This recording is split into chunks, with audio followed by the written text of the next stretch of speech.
una palabra, pero entiendo y sé que no es por el entendimiento, no es porque por mucho tiempo hemos adquirido palabra a través del entendimiento. El entendimiento ha sido la interfaz a través de la cual recibimos la revelación. Por lo tanto, no tiene raíces en el espíritu y no podemos vivirla. Entonces, lo más importante y lo que pido al Espíritu del Señor es que Él pueda impartir en este día todo lo que necesitamos como generación. Que Él pueda impartirnos a través del Espíritu. Y cuando vienen estas imparticiones del Espíritu, sencillamente la iglesia manifiesta la revelación. No es necesario que la entendamos, no es necesario que nos la expliquen. A veces sencillamente un pincelazo genera en ti y manifiesta algo. Y eso es por la impartición del Espíritu. Y mi oración es esta, que podamos ser despertados a la vida del Espíritu. Y no necesariamente y podamos salir del estado religioso de comer del árbol del conocimiento. Adán vivía por el Espíritu y conocía a Dios por el Espíritu, pero cuando él comió del árbol del conocimiento, cayó. Cuando queremos entender a Dios es un estado caído, pero cuando queremos conocerlo en intimidad a través del Espíritu es cuando es vivificada la naturaleza de Dios en nuestras vidas. Quiero tal vez tocar algunos pequeños puntos tomando lo que hablamos ayer y que ha venido también el Señor construyendo tan hermosamente a través de cada uno de los expositores.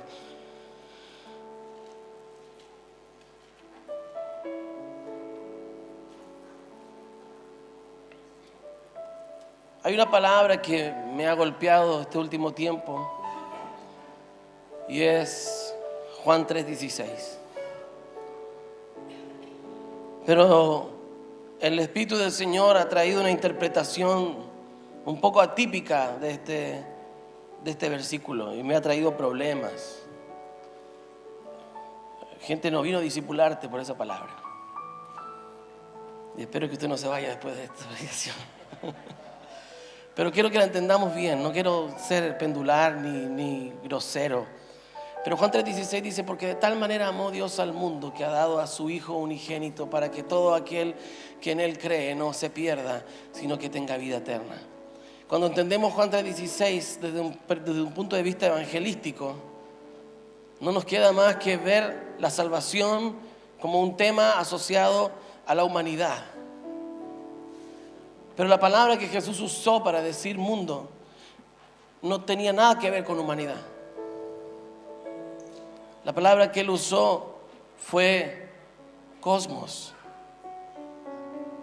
Y la palabra cosmos tenía una connotación en el griego y es orden.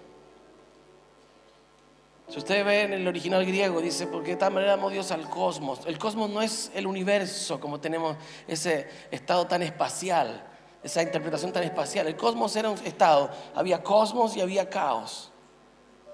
Y eran contrapuestos y estaban siempre en pugna para los griegos. Entonces, el entender que Dios amó el cosmos es entender que Dios amó todo lo que es orden. Y lo que Dios quería traer era orden al mundo al cual Satanás había desordenado. Vemos en el Génesis que en el principio, en el primer versículo, en el principio creó Dios los cielos y la tierra. Y en el versículo 2 ya había habido un cataclismo, había venido un estado de desorden. Y la tierra estaba desordenada y vacía. No es que Dios la creó desordenada, sino que la manifestación del pecado y la rebeldía de las tinieblas desordenaron la creación. Entonces, ¿cuál era el plan eterno de Dios? Venir a traer orden nuevamente a todo lo desordenado. Y dentro de ese orden estamos lógicamente todos nosotros, porque sin la manifestación del Espíritu nuestra vida es desordenada, es llevada por nuestras propias pasiones, vivimos de acuerdo a nuestros propios deseos, vivimos absolutamente en una esclavitud del desorden, y donde hay desorden hay tinieblas. Siempre donde hay desorden hay tinieblas. Entonces lo que Cristo quería hacer es establecer su gobierno no solamente en personas, sino que en todo sistema de orden. El pecado, no solamente de Adán, sino que de Lucifer, desbarajustó la creación y la llevó y la sometió a un estado de vanidad, a un estado de constante desorden. Pero lo que quiere Dios es traer orden a todo. Y ahí un poco entiendo lo que el apóstol Carlos hablaba de posicionamiento apostólico global. Es que la iglesia apostólica, no como una denominación apostólica, sino que como una impartición apostólica, pueda afectar no solamente a personas, no solamente a través de predicación, sino que a través de instaurar el orden del Señor en todas las áreas. Entonces, si entendemos esto, ecología es orden. Entonces la política es orden. La política no es mala. Los políticos son malos. Porque es un sistema de orden. Cuando hay una política bajo el orden de Dios, eso hará que el gobierno de Dios se nos meta en la sociedad. Cuando la justicia esté bajo el orden de Dios, eso hará que la justicia de Dios afecte la sociedad. Entonces el posicionamiento de la iglesia hoy día tiene que ser más allá que de personas. Tenemos que transicionar de una mentalidad templista a una mentalidad expansiva. La iglesia necesita entrar en expansión, salir de nuestro concepto de templo. Lo hemos hablado muchas veces. Si hoy día se cumpliera la profecía, Chile para Cristo, ¿dónde metemos a Chile? ¿En qué templo? Los estadios en Chile no nos alcanzan para contener, porque nunca en el corazón de Dios estuvo los templos. Los templos nacieron de los hombres, de la voluntad de los hombres. Entonces no podemos, hermano, visionar el reino establecido con una mentalidad de paredes. Tenemos que transicionar nuestra mentalidad a una mentalidad cósmica, donde todo afecta, donde el reino toca todo. Entonces Dios manifiesta su amor a través del orden. Y no podemos meter a la sociedad, no podemos meter a la nación dentro de un templo, pero sí podemos meter a la nación dentro del reino.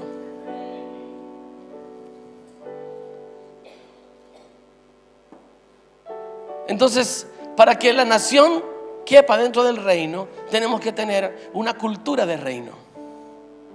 La cultura, como decía Carlos, afectará el gobierno, la mentalidad, los principios de vida. Cuando hay un cambio de mentalidad, la gente actúa de manera diferente, porque uno actúa de acuerdo a la cultura que ha tenido. Nosotros comemos lo que culturalmente nos enseñaron a comer. Nos vestimos como culturalmente aprendimos a vestirnos.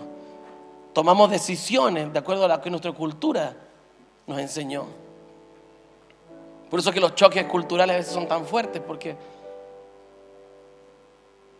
hemos sido socializados de manera diferente. Entonces creo que Dios estoy en una certeza de lo que Dios quiere es posicionarnos globalmente, que la iglesia esté posicionada globalmente no como una entidad religiosa, sino como una cultura poderosa que afecte todo sistema de orden. La economía, la educación, las artes, la televisión, las comunicaciones, el entretenimiento, todo tiene que ser permeado. Y no estoy hablando de tener radios cristianas o canales cristianos, estoy hablando de que la cultura del reino imparta y gobierne y sea padre de Faraón.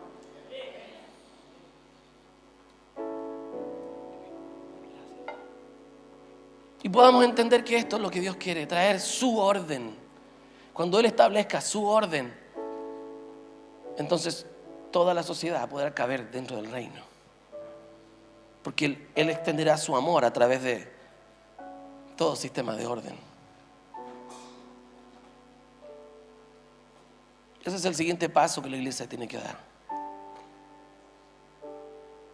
No se trata de que gobernemos las empresas por la Biblia, pero que el Espíritu de Dios gobierne las empresas es diferente. Que su orden venga a establecerlo. Pero esto se va a desarrollar solamente a través de hijos del reino. Y son los hijos los que tienen que construir a través del Espíritu y en obediencia al Espíritu la plataforma para que el orden de Dios afecte todos los lugares. Por mucho tiempo la gente se quería realizar y creían que servir al Señor era estar en una tarima. Entonces se te acercaba la gente y te decía: yo quiero dedicarme al Señor tiempo completo. Y pensaban que eso era estar 24 horas al día, 7 días a la semana en un templo. Y lo idílico era estar aquí porque era más santo. ¿Por qué? Porque Babilonia nos enseñó que el estar en el templo es santidad. Y hoy entendemos que la santidad no tiene que ver con templos o con cultos, tiene que ver con propósito. El sacerdote en Israel tenía una mitra, una corona que aquí en la frente la llevaba y tenía una inscripción, y siempre nos han dicho que decía santidad a Jehová. Y hay un sinnúmero de interpretaciones con respecto a eso. La palabra en hebreo que estaba en la frente del sacerdote era Kodesh le Yahvé. Pero Kodesh no es santidad. Kedushá es santidad. Kodesh significa santificado o apartado. Entonces alguien que viva bajo un gobierno de Dios es alguien que ha sido apartado para Dios en el lugar que esté. Apartarnos para Dios no es hacernos religiosos, no es meternos dentro de un templo. Es que allí donde yo estoy ejerzo mi sacerdocio. Y Dios me puso en las finanzas, afecto a través de las finanzas, extiendo el reino. ¿Cómo vamos a conquistar si lo único que queremos es meternos acá adentro? Jesús nunca dijo tráiganlos. Esa es la mentalidad de los fariseos. Tráiganlos, háganse judíos.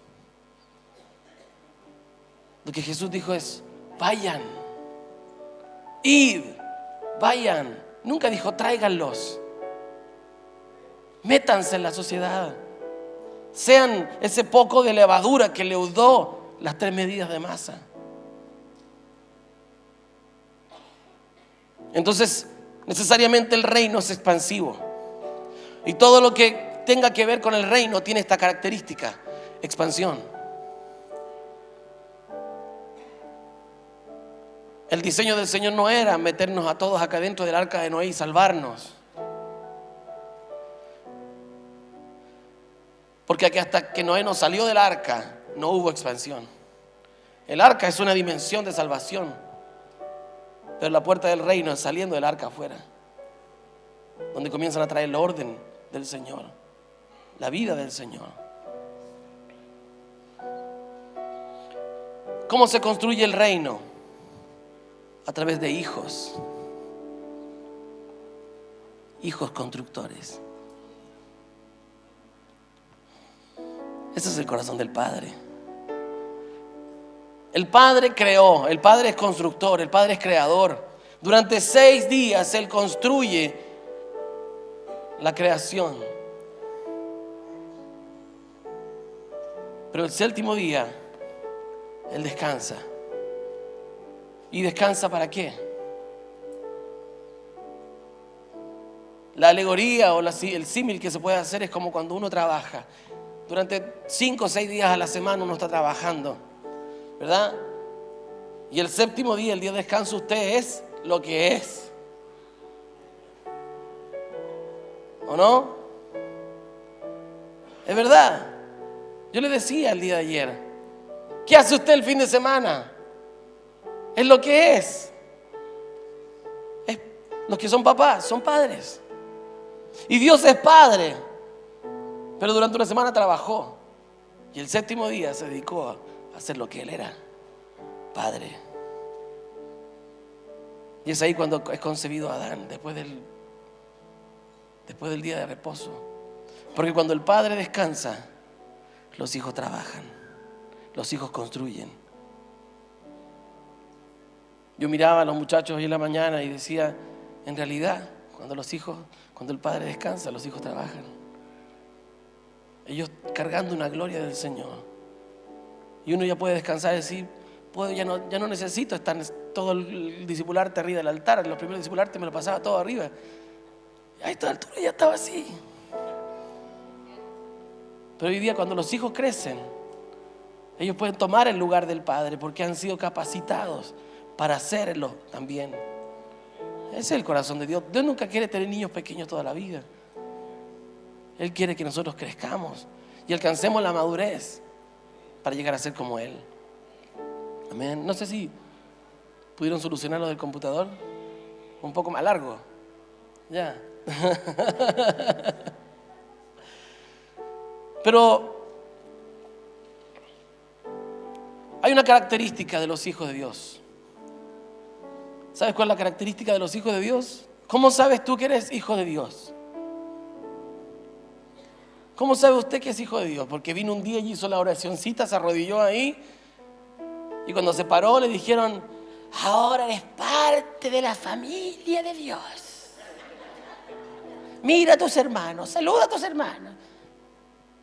El nuevo nacimiento, dijo Carlos, es un tema de cambio adentro. No tiene que ver con que repitas o no una oración, es algo que pasa dentro de ti. ¿Sabes que últimamente me he dado cuenta que la gente que se convierte al Señor, por lo menos en nuestra congregación, la gente que se convierte nunca hizo la oración? Y estoy feliz y ni pienso hacerle que haga la oración, porque lo voy a meter en la religión. Se les manifiesta al Señor, lo conocen de otra manera. Pásale el micrófono. Que la molestan porque predican conmigo. Sí, siempre predicamos juntos en la iglesia. Entonces se les manifiesta. Gracias.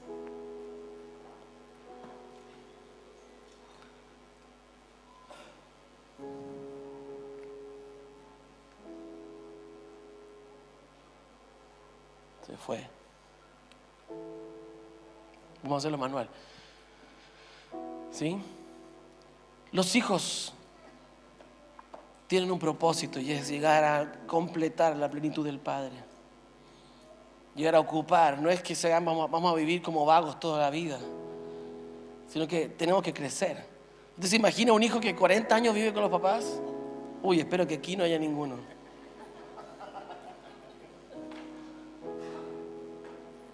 Eso tiene un nombre nada más aquí en Chile, se llama inmaduro. Por no decir otras cosas. Además, no, es que no, pero, hermano, tiene que haber un crecimiento. Si alguien se pasma, está enfermo. Si Julián dejara de crecer y se quedara así por 10 años, yo me preocuparía, ¿verdad? Porque él tiene que llevar un proceso natural de crecimiento. Pero a veces la comodidad nos hace quedarnos en estados de pasmados. No sé cómo decirlo de otra forma. No crecieron, no se expandieron, no llegaron. ¿Y cómo sé que soy un hijo de Dios? Lo primero que debes saber si eres o no un hijo de Dios. Dice la palabra del Señor en Romanos 8, 12 al 17. Por tanto, hermanos, tenemos una obligación, pero no es la de vivir conforme a la naturaleza pecaminosa, porque si ustedes viven conforme a ella, morirán. Pero si por medio del Espíritu dan muerte a los malos hábitos del cuerpo, vivirán. Porque todos los que son guiados por el Espíritu de Dios, ahí dice, porque todos los que son guiados por el Espíritu de Dios son hijos de Dios. Entonces, número uno, ¿quiénes son hijos de Dios? Los que son guiados por el Espíritu de Dios. Me he dado cuenta que esta gente que empezó a convertirse últimamente es gente que es guiada por el Espíritu.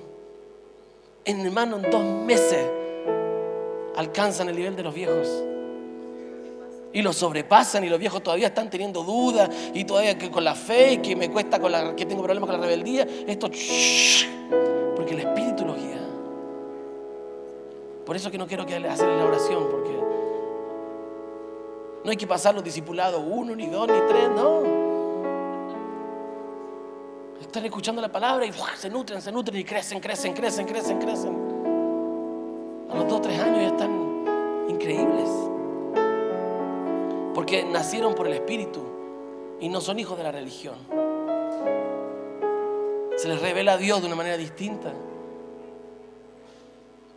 Entonces los nacidos, los que obedecen, los que son guiados por el Espíritu de Dios, los tales son hijos de Dios. Esta frase se puede invertir y se puede decir: los que no son guiados por el Espíritu de Dios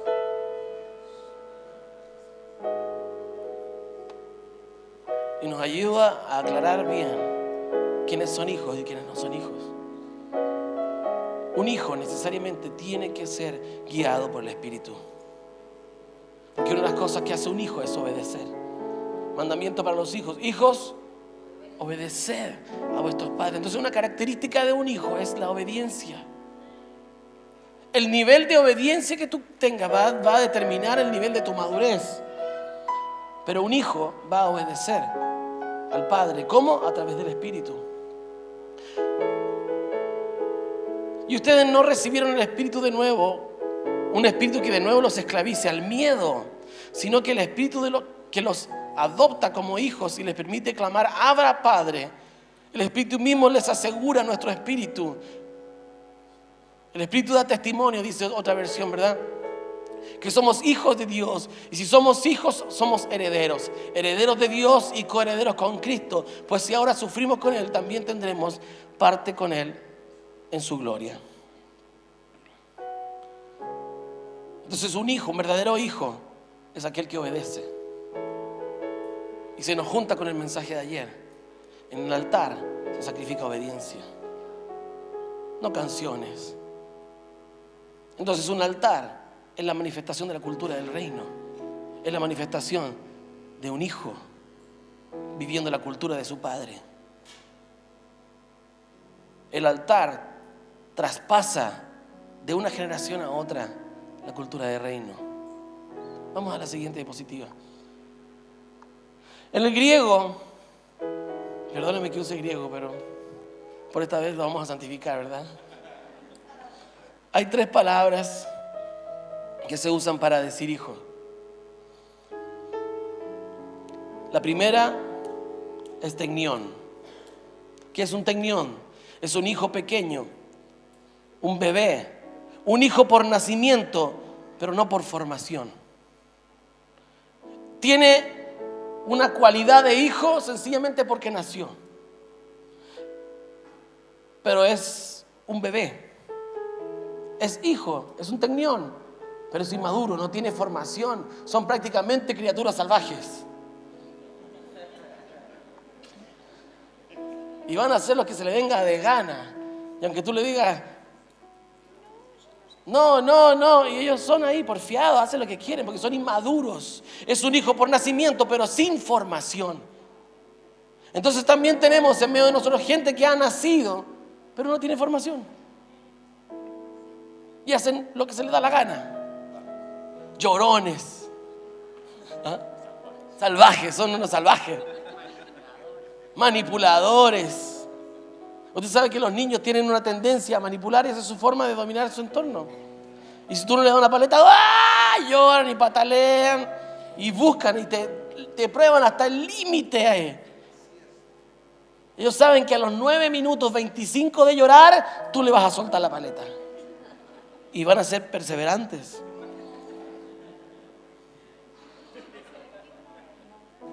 Y claro, y tú les pasas la paleta y se les pasa el lloro. Son unos actores increíbles. Un hijo inmaduro es así. Manipula, hace pataletas. Un tecnión es así, un llorón. El pastor no me vino a ver.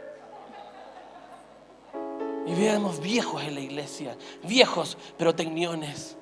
Es que tuve un problema y no me vinieron a ver. ¿Y qué quieres, que uno adivine? Sí, porque no le dicen a nadie. Y después va un hermano, estuve mal y nadie me vino a visitar. Pero eso no pasa en la iglesia, ¿verdad?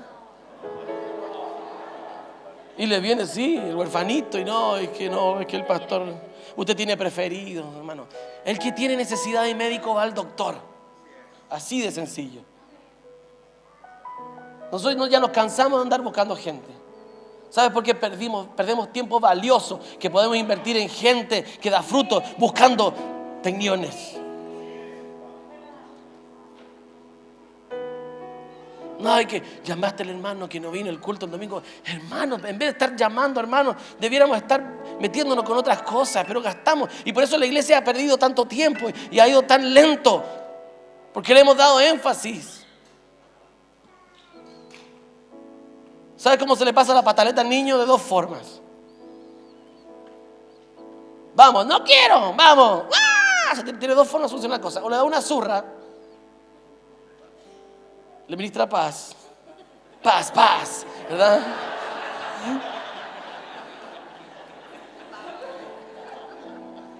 O lo deja ahí. Ok, ¿no quieres ir? Chao, me voy. Y usted se va. Se va. Le aseguro que no llega a la esquina y él va a andar y va a partir detrás de usted. Porque él está esperando que usted se devuelva. Pero ellos están para ser formados, no para formarlo a usted. No es para, porque claro. Y después cuando son grandes son manipuladores, que hay que estarle reprendiendo a Jezabel. ¿Por qué? Porque los padres no hicieron su trabajo. Vacíos de autoridad. No, pero si es niño, cuando sea más grande le enseñamos. No, cuando sea más grande es muy tarde. Ahí, de chiquitito, de la cuna. Y cuando sea grande no va a tener problema. Pastor, no puedo sacar a mi hijo de la cama. ¿Y cuántos meses tiene su hijo? No, no tiene meses, tiene 20 años.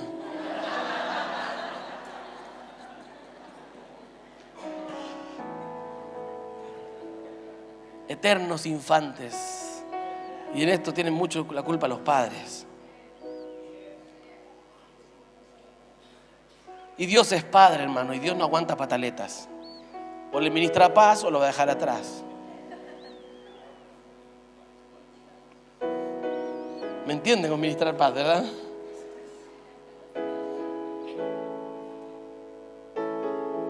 Pero los hijos no son siempre tecniones. Hay una esperanza. Están los tecnones. Diferencia, el otro era con I, este no. Y un hijo tecnón es un hijo que está en formación, pero aún no alcanza la madurez. Está en un proceso de formación, él está aprendiendo y tú los ves que tú vas, de repente, no sé, te sientas con ellos, les puedes enseñar una palabra, les puedes enseñar una información. Mira, hija, cuando alguien me dijo una vez lo mejor, una de las cosas buenas que puede un padre enseñar a una hija es cambiar una rueda. Y eso es formación y eso no lo hace cuando son chicos, porque les da seguridad. Tú los formas. El otro día, no sé, Joaquín está en toda la edad de las preguntas. Papá, ¿y cómo hago esto? Y tú los vas formando. Esto es así, así se maneja, hay que tener cuidado. Y tú los vas formando y ellos van aprendiendo, pero son hijos en formación. Un tecnón aún no está listo para asumir responsabilidades. A un niño tecnón lo dejas cuidando tortugas y se les arrancan. Porque andan en el aire, así como distraído, ¿verdad? Casi lo da el pavo. Yo me recuerdo en la edad de tecnón, mi mamá me decía, ya te voy a dejar la leche puesta, cuando hierva la apagas. Y yo ahí pegado a la tele. Y la humadera en la cocina. Bueno, todavía se me quema. No el arroz, sí.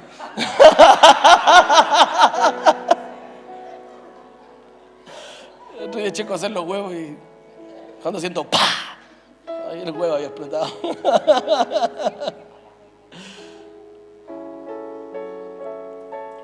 No les puede dar responsabilidad a un hijo. Tú le dices, mira, encárgate de esto y se van a distraer, van a hacer algo, van a terminar haciendo otra cosa. Tú ves en la iglesia gente así, que tú le encargas algo y al final lo dejan botado. Son tecnones. No pueden sostener una responsabilidad, pero hay gente que está en formación. Y muchas veces tú reclamas, pero ¿por qué el pastor no me pone a cargo de algo? ¿Por qué no me pone? Porque no ha alcanzado madurez como para poder depositar en ti. Hay cosas en las cuales tú puedes confiar, pero no todo. Un tecnón es un adolescente.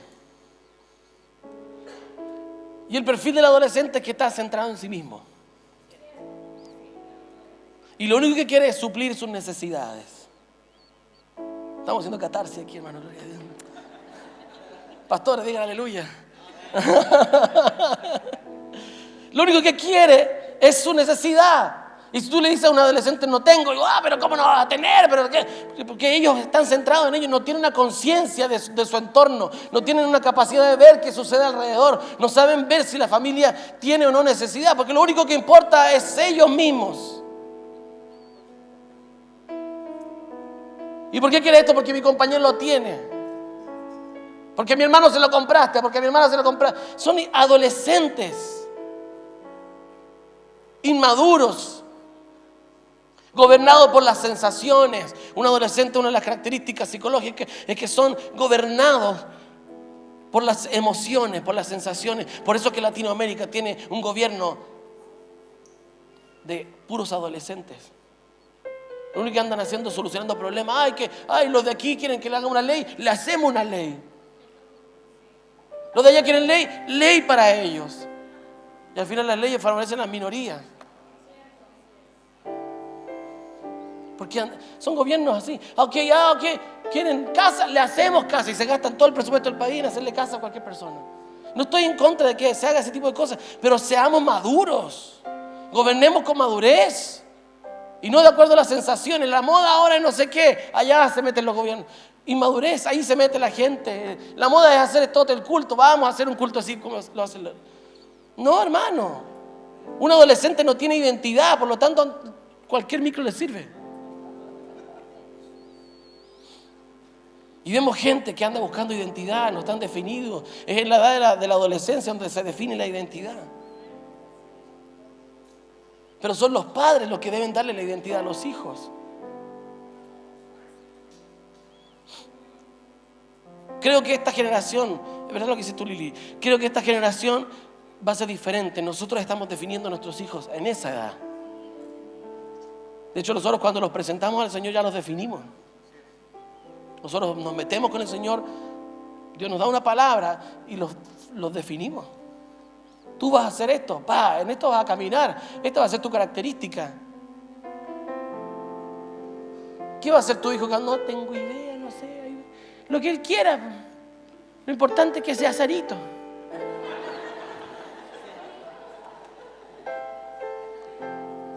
Nosotros tenemos que ser adelantados. Vamos a criar a nuestros hijos. Desde pequeños ellos tienen que saber que son profetas. Desde pequeños ellos tienen que saber que van a ser gente de gobierno. Desde pequeños tienen que saber que van a ser grandes empresarios, que van a ser visionarios, que van a ser gente artistas. Yo sé que Joaquín no va a ser ingeniero, lo tengo claro. Él no va por ahí, lo de él es lo artístico. Y usted lo ve en la mañana ahí como pez en el agua arriba. Entonces no voy a... Porque Dios ya me lo definió, Dios ya me dijo que va a ser Él. Yo tengo que instruirlo a Él. Y ¿cuáles son nuestros tratos con Él? Le hablamos de fe, lo hacemos que escuche al Señor. Porque Él va a ser un ministro. Y yo tengo que adelantarle el camino, para que cuando llegue su tiempo no tenga que aprender de cero, sino que ya venga instruido, ya sea un tecnón. Alguien que recibió formación de acuerdo al llamamiento. Instruye al niño en su camino, no en tu camino. Y aquí actúa el don profético. Uno como padre tiene que tener un don profético para definirlo.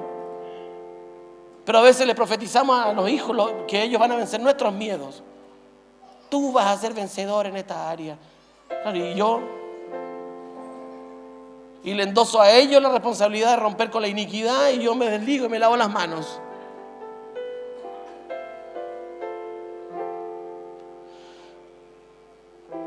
Son tecnones, ¿hasta cuándo? No hasta que cumple una edad, hasta que el padre lo determina. Es el padre quien sabe y determina cuándo dejan de ser tecnones y comienzan a ser maduros. La palabra del Señor en el Juan 1:12 dice: pero a todos los que creyeron en Él y a los que le recibieron les dio el derecho de llegar a ser hijos de Dios. Es decir, ser hijo de Dios no es una cosa espontánea que te vino por orar. Es como un ticket que te dan y que te dice: usted tiene derecho a llegar a ser hijo de Dios. Pero ¿cuándo voy a llegar a ser hijo de Dios? Cuando termine mi formación. Un adolescente rehúye los procesos. No le gustan los procesos, le gustan las cosas instantáneas. Pero la gente que es los tecnones, hijos de Dios, son gente que asumen la formación y dicen: yo voy a ser formado. Y asumen los procesos con dignidad y no andan llorando como los tecnones. La única forma que salgamos de la inmadurez es asumir los procesos de Dios en nuestra vida, pero con dignidad. Y decir, amén, sí Señor, trabaja en mí, porque lo necesito. Y no andar llorando, ay, que Dios se olvidó de mí. Pero porque me falta la plata, si yo diezmo y ofrendo. No voy a diezmar más. No tienen pacto, los adolescentes no tienen pacto. La mayoría de la gente que abandona los hogares es a esa edad. No tienen pacto. Al mejor postor siempre están comparando. ¿Y por qué el papá del lado le hace eso y tú no me haces eso? No tienen pacto. Gente que no tiene pacto.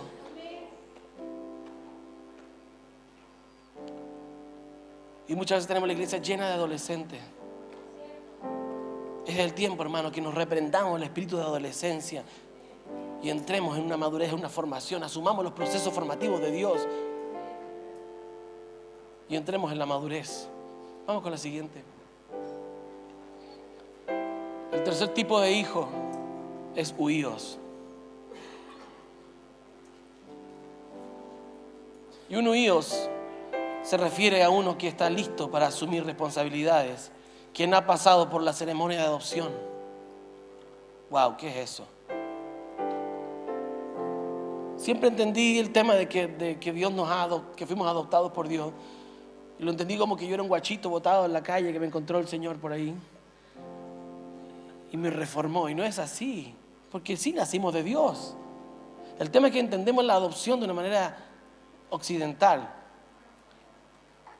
La ceremonia de adopción consistía en lo siguiente: cuando el padre se daba cuenta que el hijo había alcanzado una madurez, que había vivido los procesos y que había alcanzado un tiempo en que ya podía entregarle responsabilidades, que había logrado dominar sus propios deseos y había entrado en el conocimiento de la voluntad del padre, porque eso también caracteriza a un niño pequeño, a un niño adulto, a un hombre adulto, perdón.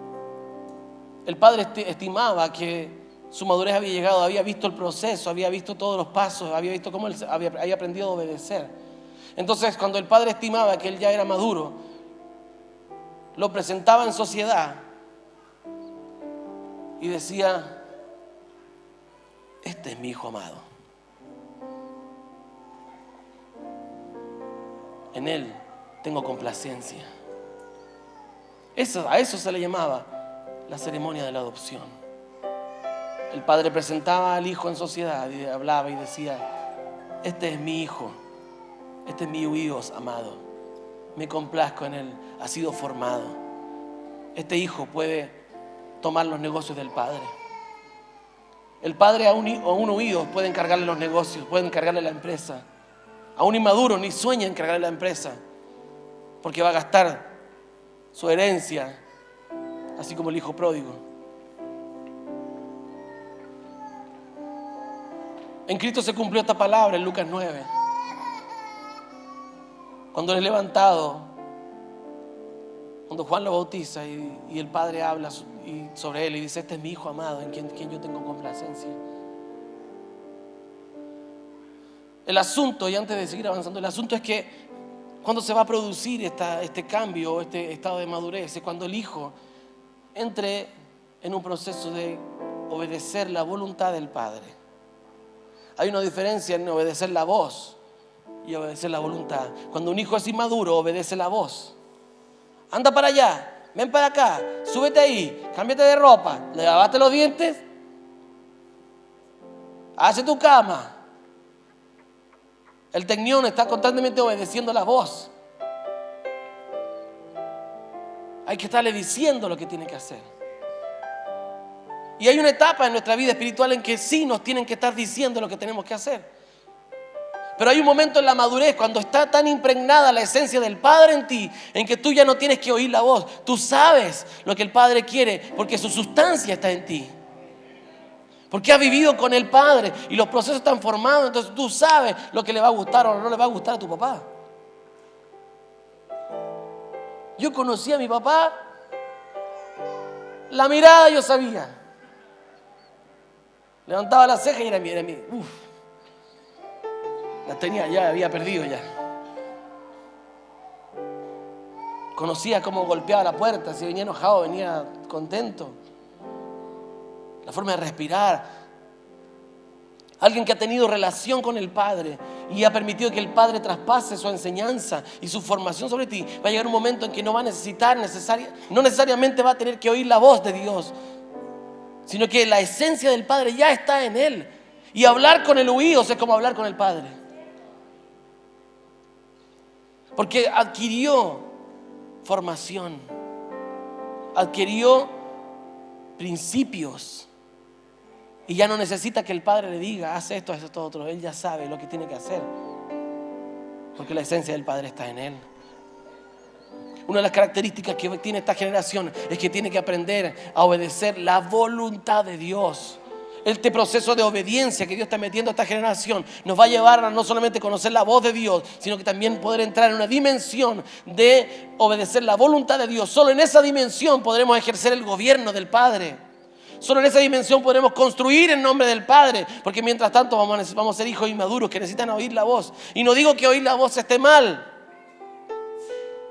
pero obedecer la voluntad es mejor. De todas maneras, un hijo maduro cuando el Padre le hable le va a obedecer. Pero diferente es cuando el corazón del Padre está escrito en ti. Y eso es cuando el Padre vierte la sustancia sobre sus hijos.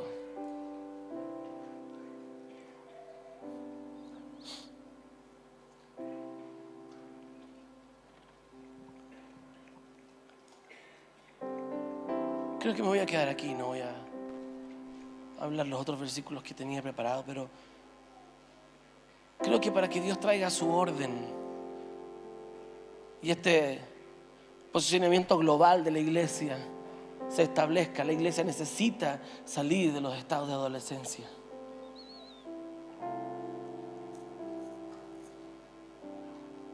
Porque siendo adolescentes no podemos entrar en gobierno. Siendo tecnones no podemos tomar la autoridad del Padre. Por eso es que no te funciona el Evangelio. No es que el Evangelio no tenga poder, es que tú no estás habilitado para que te funcione. Cuando eres un tecnón, ni sueños que te pasen en el auto. Cuando eres maduro y recibiste formación, te pueden pasar las llaves. Porque tuviste formación, porque... Exactamente, cuando tú le pasas a un niño un auto es una cosa peligrosa. Porque tuviste que pasar por el proceso de frena, frena, frena.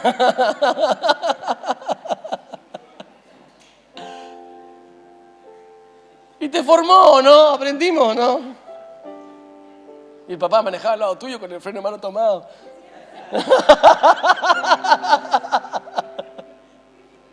Y agarrado de aquí. Pero te formó. Hoy día eres lo que eres porque permitiste que su sustancia te invadiera. El entrar en este estado de huidos también va a llevarse la orfandad. Porque sabes que si el papá no te llamó, no es que no te ama, es que no te llamó. El entrar en madurez va a dejar atrás todo ese sentimiento, todo ese estado de orfandad. Y la iglesia por fin podrá entrar en gobierno, porque hoy día, solucionando nuestros problemas de adolescentes, vamos a estar ahí dando vueltas, pero nunca vamos a poder tomar las posiciones de gobierno que Dios quiere que tomemos. Y no estoy hablando solamente de la política, estoy hablando de lugares de influencia.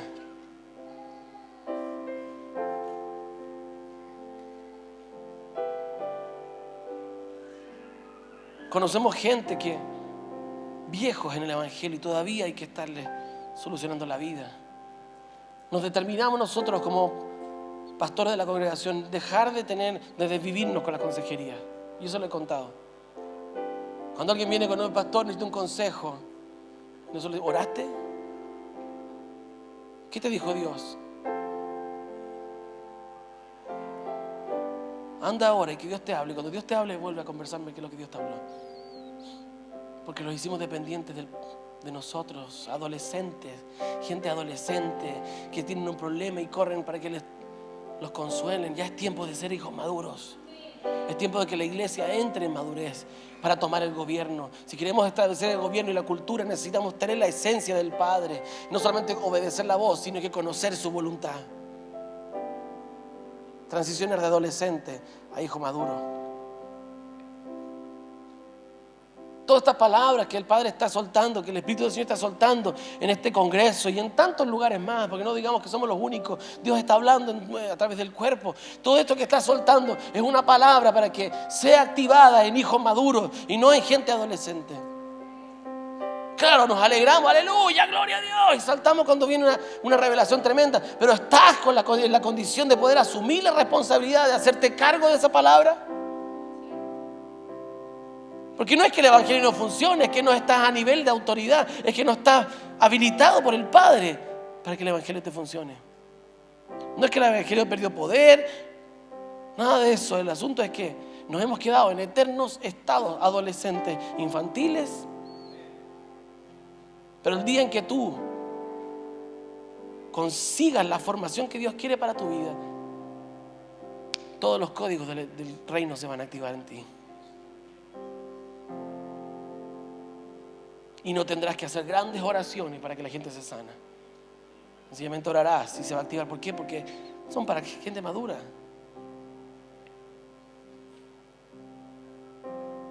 Imagínate un inmaduro, le ocurre un tremendo milagro.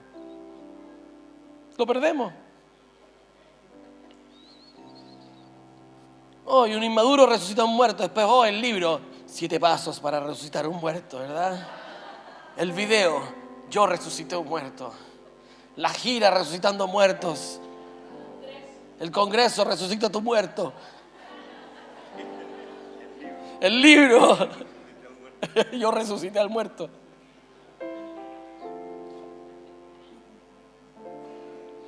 Una vez el Señor falleció una persona y yo fui al funeral y yo tenía esa cosa aquí. ¿Por qué se murió? Si no tenía que haberse muerto. Y fui todo acongojado y estaba ahí en el ataúd y yo le decía, Señor, ¿y si yo oro? ¿Y si yo oro, Señor, tú lo resucitas? Y me fui y me paré ahí al lado del ataúd y le pregunté, Señor, ¿y si yo oro? Y me dice, ¿y si lo resucito? ¿Qué pasa contigo? Y me pasó la película, el libro, todas esas cosas que los autógrafos, claro. Y yo dije, papá, yo no estoy listo para eso. Era niño. No estoy listo para eso. Yo me vi inmaduro y entendí que el reino no se activa en mí por mi inmadurez. Y por eso es que Dios no suelta cosas. Por eso es que Dios no te prospera. Porque ¿qué vas a hacer con plata? Vas a dejar de depender de Dios. Porque como no tienes plata, ahora puro horas, ¿verdad? Si te sueltan los dineros, te vas a olvidar de Dios. Porque ya se te solucionó el problema. El trago me tiene. Yo le dije, curado predico mejor, ¿eh?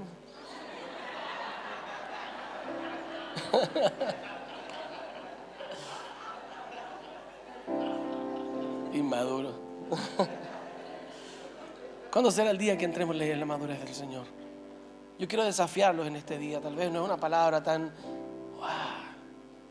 pero sí quiero que medites en tu corazón. ¿En qué nivel de madurez estás? Todavía estás reclamándole a Dios que cumpla sus promesas, pero primero cumple tú tu deber como hijo. Métete en los procesos de formación de Dios y Dios sabrá en qué momento Él te activa los códigos para que funcionen en ti. Mientras tanto, preocúpate de tu proceso en vez de estar preocupando que Dios cumpla o no cumpla. Porque solo naturalmente en ti se van a activar los códigos de Dios cuando alcances la madurez. Pero apurémonos, porque esta sociedad necesita hombres y mujeres maduros. Estamos cansados de gente que gobierne nuestras naciones en adolescencia. Estamos cansados de tener jefes adolescentes, cansados de que la sociedad sea adolescente. La sociedad necesita que se levanten hijos con capacidad de ser padre. Así como José, que Dios lo levanta como padre de Faraón, pero para ser padre tiene que vivir un proceso doloroso, un proceso de formación. A tal punto en que llega a entender más adelante, cuando él logra ver a sus hermanos, le dice, no se preocupen, Dios me hizo pasar este proceso para este día. Cuando eres inmaduro estás reclamando por todo lo que te pasa. Es que mira lo que me hicieron, que me traicionaron. Pero después que tú eres maduro entiendes que todo lo que pasaste. Anoche conversamos de procesos en la cena. Y me fui conversando con el apóstol Gustavo y me decía, buenos procesos has tenido. Sí, le decía yo. Pero hoy día entiendo que fueron de Dios y que me formaron y que esos procesos me trajeron a lo que soy hoy. Y si tuviera que pasar de nuevo, lo haría con una actitud diferente. Saldría más rápido de todas esas cosas, ¿verdad? Claro, porque tú en el regañar de que, ¿por qué? Nadie me quiere, todos me odian. Perdiste tiempo valioso.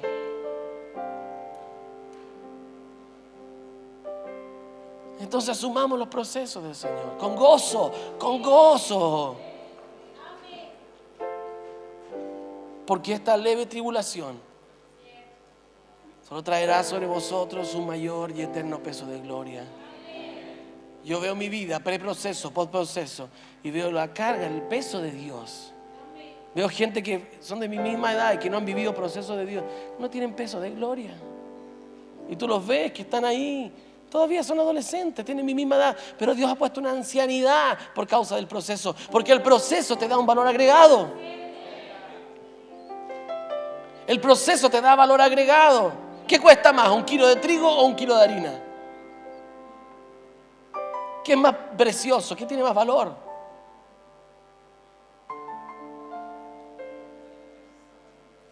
¿Por qué la harina vale más? Porque ha tenido un proceso. Porque ha sido refinada y le costó pasar por el molino, pero hoy en día es apreciada. Entonces los procesos te dan valor agregado. No reniegues de los procesos, sino que gózate. Gózate, pueblo.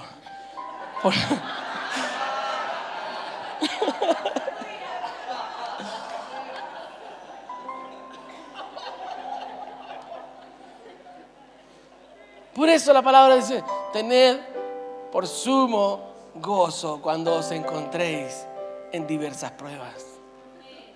Pero ¿cómo, pastor, voy a gozar en la prueba? Porque Dios te está formando, porque Dios está apostando a ti, porque Dios te está poniendo la ficha. Dice, yo le voy a ese.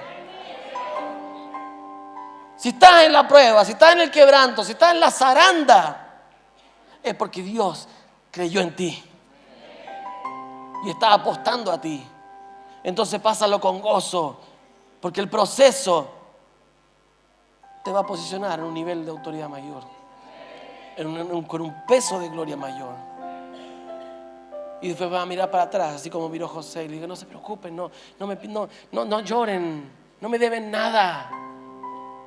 Es más, yo agradezco a Dios por... Yo le doy gracias hoy día a Dios por la gente que Dios usó para procesarme. Si los viera, los besaría.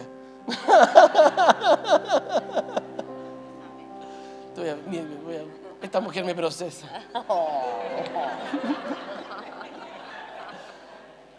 Sí.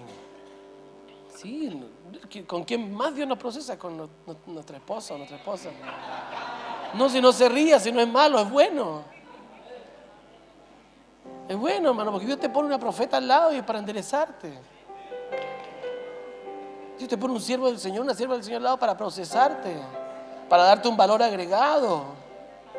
O dígame que no somos mejores después que nos casamos. Absolutamente. Yo soy mucho mejor que hace 20 años atrás. No, de verdad. Yo soy lo que soy por mucho de lo que Dios ha hecho a través de ella. Amemos los procesos. Sí, mi amor, tú me enseñas con tanto amor. Pero sí, nadie dijo que en el proceso tienen que tratar bien. Nadie dijo que los procesos van a ser fáciles. Todo lo contrario, van a ser difíciles porque te llevan a un nivel de fe mayor, a una esfera de fe mayor, como hablaba anoche el apóstol Gustavo. Así que cuando venga un profeta y te hable, digo, Dios te va a llevar a un nivel mayor. ¡Ay! Yo escucho callado. Y cuando me dicen esa cosa, digo, y todo así, ¡guau! Tremenda palabra que le dieron. Pero un maduro sabe lo que significa eso. Yo te voy a entregar naciones y ¡pum! Te pesan las naciones. Y duelen las naciones.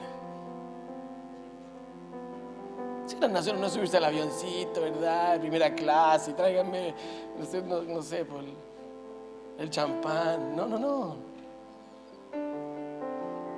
Irá andando, irá llorando. Y se llora mucho. Pero volverá con gozo cuando traiga sus gavillas. No estoy sacándolo en cara, pero usted sabe cuánto hemos llorado por ver esto aquí. Y nuestro gozo va a ser cuando ustedes fructifiquen. Ese va a ser nuestro gozo. No nos alegra ver este tipo de escenografías, es hermoso. No nos alegra ver este lugar lleno. Me voy a alegrar cuando vean los frutos de lo que hemos sembrado en ustedes. De que en realidad lo que el Padre ha sembrado en ustedes. Porque uno sencillamente es la mano que arroja, pero el Padre es el que quiere sembrar. Mi felicidad va a ser ver una generación a los pies de Cristo, una generación levantada con una cultura de reino. Siempre he dicho, mi felicidad va a ser ver una nación a los pies del Señor, pero no metida en templos, sino con una cultura de reino, afectando los sistemas de orden, afectando al gobierno con la cultura que viene por el Espíritu de Dios. Creo firmemente que en tiempo más, si logramos parir esta palabra, lo que Dios haga con la iglesia es lo que va a definirla en la sociedad. Y hasta la economía de la sociedad va a ser regida por lo que pasa en la iglesia. Porque la iglesia es profética. Necesariamente profética. Lo que pasa aquí pasa afuera. Y lo que pasa afuera es porque pasa aquí. Ay, que miren los problemas, que la ley que aprobaron pasa aquí.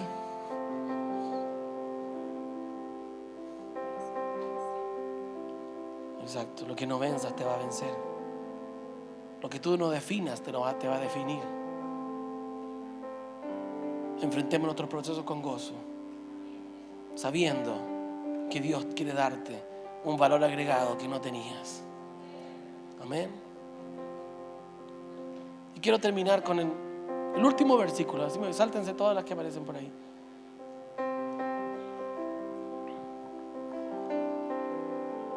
No sé si parece que se fue. Pero si lo pueden ver en mi computador, me dicen el versículo y yo lo leo.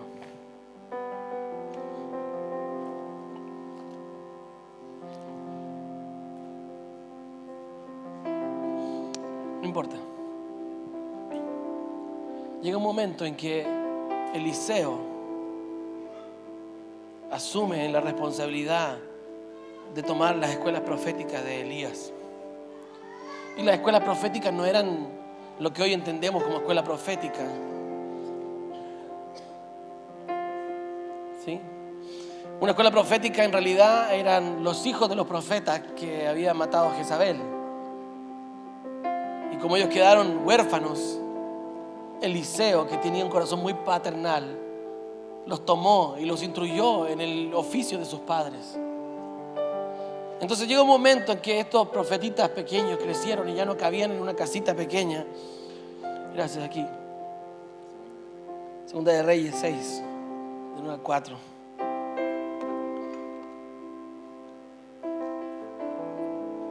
Porque estos profetas ya dejaron de ser niñitos huérfanos y comenzaron a ser profetas del Señor, pero ya grandes. Entonces llega un momento en que el lugar donde estaban les queda pequeño. Una de las características de un hijo maduro es que siempre tiene un constante deseo de expansión. Un hijo de reino tiene un constante deseo de expansión. Siempre todo le queda chico, y no es ser inconformista, es que la esencia del Padre está en ti y el Padre es expansivo, el reino es expansivo. Entonces siempre va a tener necesidad de expandirse. Entonces dice aquí, dice, los hijos de los profetas dijeron a Eliseo: he aquí el lugar en que moramos contigo nos es estrecho. Vamos ahora al Jordán y tomemos de allí cada uno una viga y hagamos allí un lugar en que habitemos. Y él dijo: vayan. Y dijo uno: te rogamos que vengas con tus siervos. Y él respondió: yo iré. Se fue pues con ellos, y cuando llegaron a Jordán, cortaron la madera. ¿Qué me habla este versículo? Todos conocemos la historia de la hacha que se cae al agua, pero es interesante ver aquí algo. No es Eliseo el que construye la casa, son los mismos hijos los que proponen la expansión. Eliseo no llegó un día a la casa y dijo: oh, que estamos apretados, cabrón.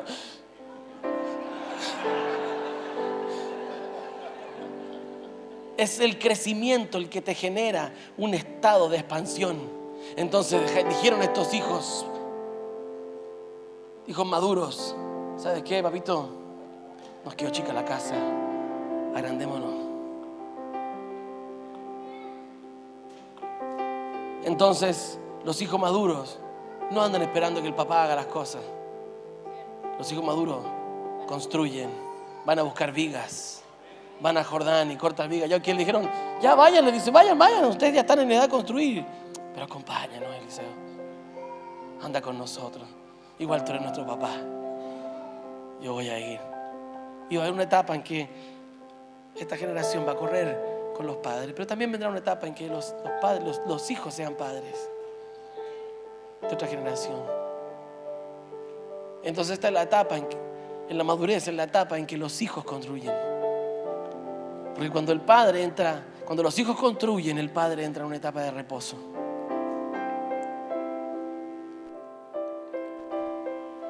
Y el padre puede manifestar su paternidad, porque no tiene que estar trabajando.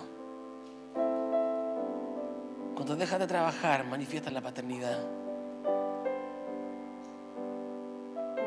Entonces creo firmemente que Dios está preparando y ha preparado a esta generación para que los hijos maduros comiencen a construir. Y la pregunta que te haría yo esta noche es: ¿qué estás construyendo? ¿O estás en formación? ¿O todavía eres un bebé llorón? ¿En qué lugar de tu desarrollo estás?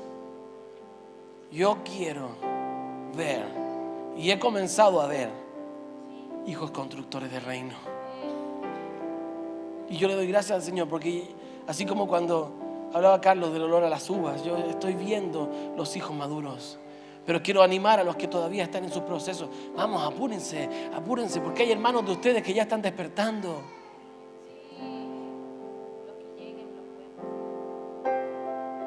Y puede ser que venga uno nacido después que ti,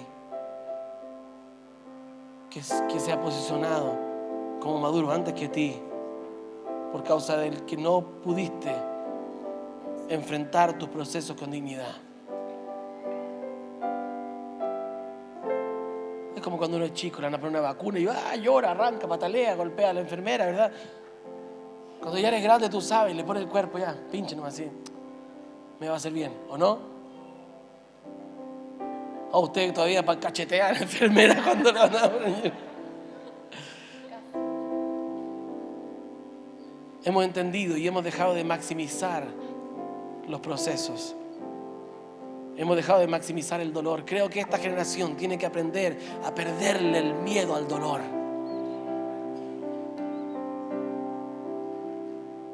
Porque el perderle el miedo al dolor va a hacer que nuestros procesos vayan mucho más rápido de lo que hasta ahora han avanzado.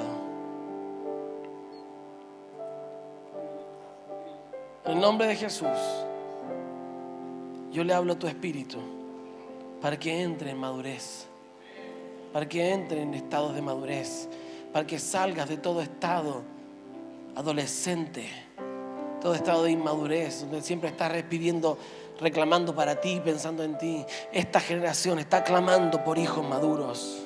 Por eso que la palabra del Señor dice que la creación anhela fervientemente la manifestación de los huíos de Dios. Ahí no está hablando de los tecnones ni tecniones. Dice, la creación anhela fervientemente la manifestación de los hijos maduros.